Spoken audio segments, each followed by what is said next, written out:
அம்மாடி இந்த 570 பஸ் வந்துடுச்சாம்மா. இன்னும் வரலாயா? இதோ வந்துடும்.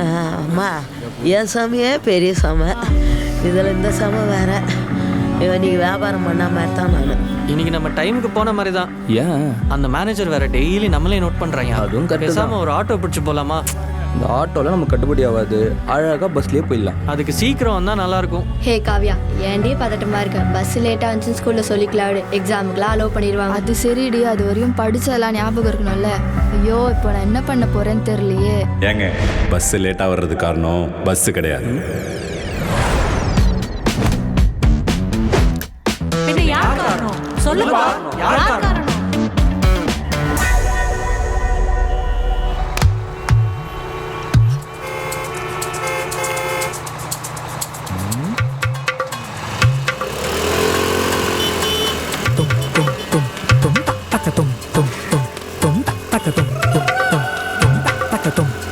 இங்கே வர வேணும் அந்த ஆட்டோக்குள்ள வண்டி விட.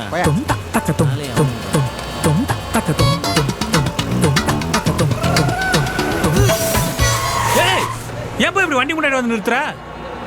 இந்த வண்டியை நம்பி எத்தனை பேர் இருக்காங்க தெரியும்ல, கொஞ்சம் வழி விடலாம்ல. உனக்கு வழியை விட்டா நான் எப்படி போறது?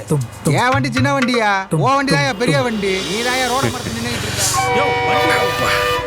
இப்போ புரியுதா யார் பிரச்சனைன்னு? பிரதர் சொல்றது லாஜிக்கலி கரெக்ட் தான், ஆனா ப்ராக்டிக்கலி தப்பு. ஏன்னா இந்த பெரிய வண்டி நம்பி தான் சென்னையில் பல லட்சம் பேரோட வாழ்வாதாரமே இருக்கு. ஒரு எம்டிசி பஸ் பெரும்பாலும் ஷெடியூல் பண்ண டைம் தான் டிப்போலேருந்து கிளம்புது.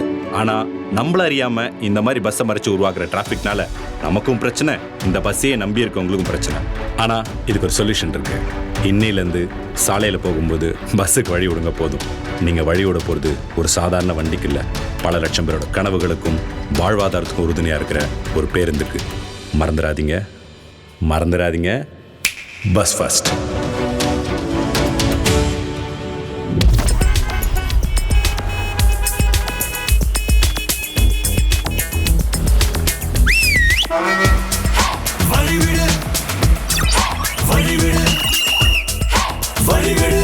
Bus first.